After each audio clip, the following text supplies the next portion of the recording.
Did you even know that years of Donald Trump's tax returns were officially released to the public? The drop came on December the 30th, Friday, right before New Year's, by Democrats on the House and Ways Committee, and they seem to fall with limited attention or fanfare.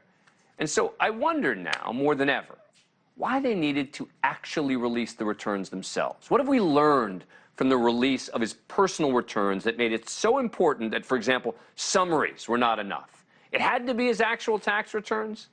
The documents from 2015 to 2020, they include the former president's personal and business federal returns. Embarrassing for Trump, sure, with headlines like this one from the New York Times blaring, quote, "Trump tax returns undermine his image as a successful entrepreneur." That seems to be true. He and his wife, Melania, paid little or no taxes in those years based on what was often characterized as significant losses in his businesses. But there is nothing just in the documents themselves that proves anything that he did was illegal. And I can understand why many Republicans feel like it was vindictive or political. Yes, Donald Trump should have released his taxes years ago. And it turns out that Congress was right to examine the IRS audit process of presidents. And for his first 2 years in office, it turns out the IRS did not audit the president as is required. But why did they need to release the returns themselves? They initially, issued a summary of their findings. Why wasn't that enough? If he's going to be charged with some crime, that material would certainly come out in a trial. But that isn't what this was supposed to be about. But let's ask Representative Danny Davis, Democratic congressman from Illinois and a member of the House and Ways Committee that voted to release the former president's tax returns. Thank you so much for your time today. Really appreciate it. So what am I missing here?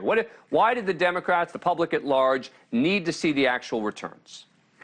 Well, Dan, thank you very much for having the opportunity to be with you. But I think this is the information age that we are living in. And we also deal with a great deal of tradition where individuals who were president or who even were running for president had provided opportunity for the public to have that kind of information.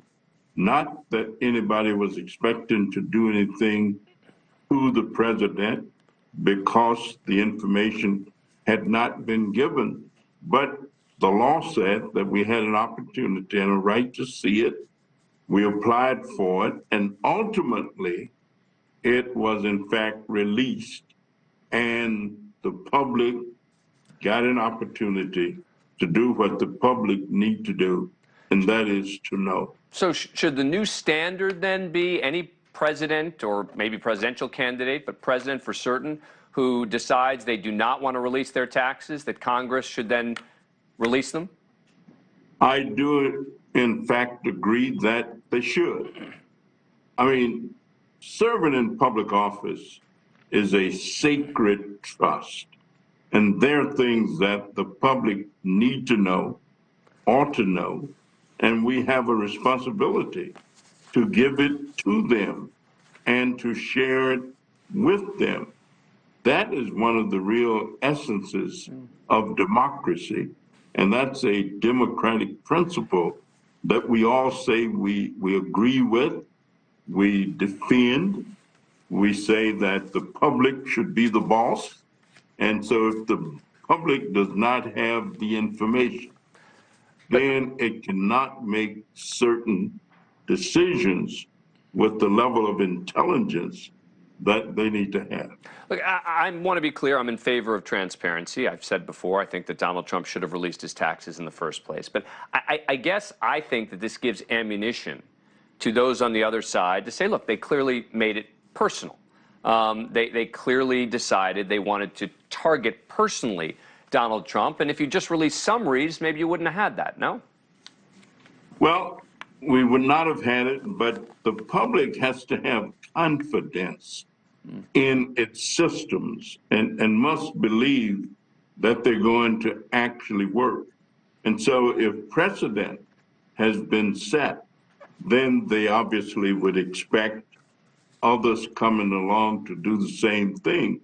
And if transparency is going to be the thought of the day, the law of the land, then we have to make sure that the public have confidence that it's going to take place. Thank you for watching. Go to newsnationnow.com to find NewsNation on your cable provider. And don't forget to click the red subscribe button below to get more of NewsNation's fact-driven, unbiased coverage.